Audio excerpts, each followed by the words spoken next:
يا أيها المدثر قم فأنذر وربك فكبر وثيابك فطهر والرجز فاهجر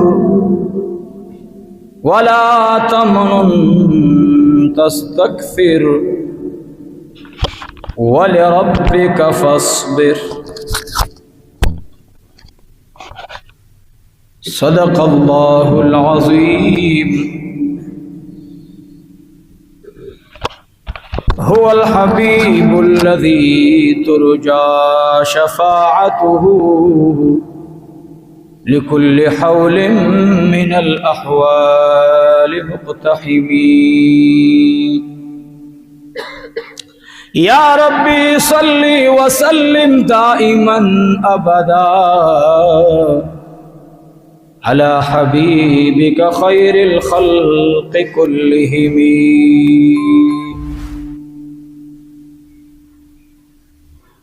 چمی مینا خدای پتا باندې پیدا کړه تر کما په هغه ورځ خپل رضا کړه. ان الله وملائکته يصلون على النبي يا ايها الذين آمنوا صلوا عليه وسلموا تسليما. اللهم صل على سيدنا ومولانا محمد وعلى آل سيدنا ومولانا محمد وبارك وسلم وصل عليه. اللهم صل وسلم على النبي الأمين. اللهم صل على محمد وعلى آل محمد عدد ما في علمك وعدد ما تحب وترضى. سبحانك لا علم لنا إلا ما علمتنا إنك أنت العليم الحكيم. ربي زدني علما ربي زدني علما. ربي اشرح لي صدري ويسر لي أمري واحلل عقدة من لساني يفقه قولي. اللهم صل على سيدنا ومولانا محمد وعلى آل سيدنا ومولانا محمد وبارك وسلم وصل عليه. واجب القدر درنو معززو ملمنو دگوان خوشا دنیزدو اولرو علاقون راغلو نیکانو منگو تاسی دا اللہ جل جلالہ دا عظیم نعمت چاگا ایمان باللہ ایمان بالرسل ایمان بالکتاب کتب السماویہ ایمان بالغیب دا یو عظیم دولت تے چی اللہ رب العزت منگو تاسی طول ترا نصیب کرے او پدی نعمت دا اللہ شکر ادا کول پکار دی. الحمدللہ. معززو زمادو بیان عنوان نن زما یو گران محترم رور چاغا مونږ سره مینه ساتي او مونږ هم ورسره مینه ساتي ځکه چې څوک سیدي یا د ساداتو سره مینه ساتي نو زه هغوی سره ډېره مینه ساتم او د ځان نه اعلی اوچت ګڼم او دیم مانه اوچت.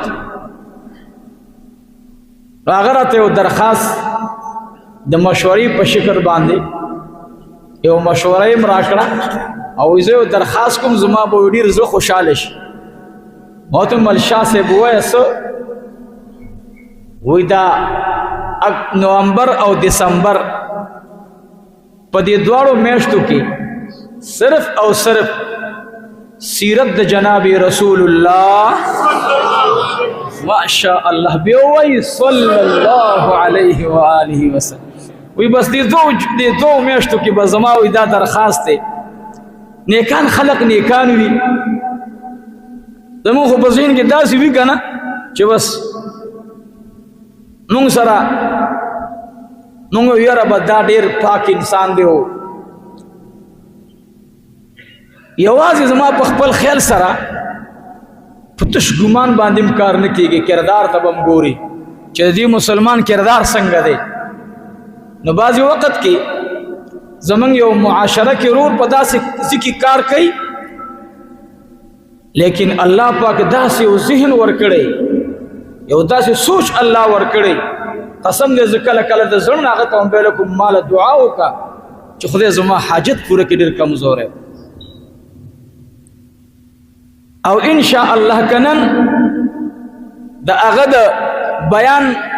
چې ما ته کوم موضوع راکړی چې سیرت آقا سیرت مصطفیٰ سیرت رحمت للعالمین صلی اللہ علیہ وسلم بیان کا نزب آغا قبل النبوت معجزات پریدم چکل حضور پاک دنیا تا دسور سلویخ کلنی پا عمر کی یو پیغام الہی روڑی د پیغام پا دی سر کی اوائلو کی دو خبری دی او اغوی ترنستا سے سوچ را گرزوم اول خبر ادا درونو چې دین دا نوم د معرفت الهی دی چې سړی په خدای او پیژني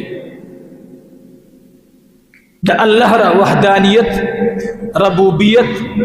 خالقیت من بعضی وخت کې په دې تقاریرو کې داسې حضور پاک علیه الصلاۃ والسلام خلق ته پیش کو چې زه خو هم چې دا به نه مناسب به داسې وي څنګه چې الله ذکر کړي جل جلاله اے الله جل جلاله اول خپل پیغمبر ته چې خطاب کوي په مختلفو عنوانات ورته خطاب کوي قرآن شریف کې به یو ځای کې په نه ګوري چې داسې ویلي چې قل یا محمد صلی الله علیه وسلم داسې به نه ګوري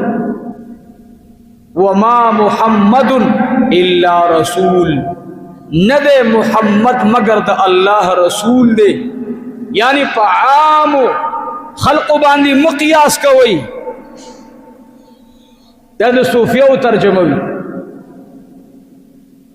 کله الله جل جلاله صفت عظیمت داسې ذکر کوي زما پیغمبر دا زما حق رسول دی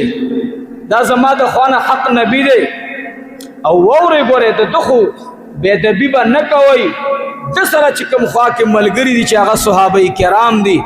رضوان الله تعالی علیهم اجمعین اگر ډیر ښکلي صفتونو والا دي الله خپل صفات ذکر کوي اشداء علی الکفار ملګري داسې دي رحماء بینهم ملګری داسې دي د جنگ په میدان کې داسې بهادران دي نه د ځان پروا ساتي او نه د جهان پروا ساتي صرف او صرف دا نعره لګي نحن الذين بايعوا محمدا جلوه صلی الله ګوره زما د معشوقین نوم راغی تاسې بیا داسې زه خیر پیښ کې زه نه سو درې جمعې ته خو دي غواړم به بیخي کمزوري شي بیا به ډېر نه زما د محبوب نوم سره په مینه باندې درود وایي ښه ما خو تاسو ته وړاندې ویل د چا به یو سوچ او د چا به بل سوچ زما سوچ دا دی چې دلته سره راځي څه مینه یو څه څه محبت یو څه یوازې دې بلډینګ ته خو به نه ګورو چې بلډینګ دی او ښکلي غټ حال دی نه نه نه خبرې ته ګوري او د شوق محبت اظهار کوي نو ما بڑا لږ خوشحالېږي زه هر ځای چې جلسو ته لاړ شم بیان ته وایم روټۍ مو ځان ته سنبال کوي استقبالیه مو ځان له سنبال کوي او چې زما د معشوقین نوم اخلم نو ټول به راسره څه وایي ماشاء الله حضور پاک علیہ الصلوۃ والسلام مبارک رحمت للعالمین دی محبوب مبارک خپل خبرې تبراشم د سیرت موضوع قرآن کریم الله ابتدا ظهور په غار حرا کې وکړو دا مکه مکرمه کې کې دی شو دنن خانه کعبه کې کې دی شو حتیم کې کې دی شو حرم پس مکه باندې مطاف کې کې دی شو د دې انتخاب الله غار حرا کې کوي یو لویه فلسفه ده پکې الله پدې عالم دی حکمتونه بډېرې پکې خو یو حکمت دا دی چې سردار کونین صلی الله علیه وسلم داسې یو ځای ته غواړي او هلته ورته عجیبه مشغله ورکوي بعضې خبرې ټولو کتابونو ذکر کړي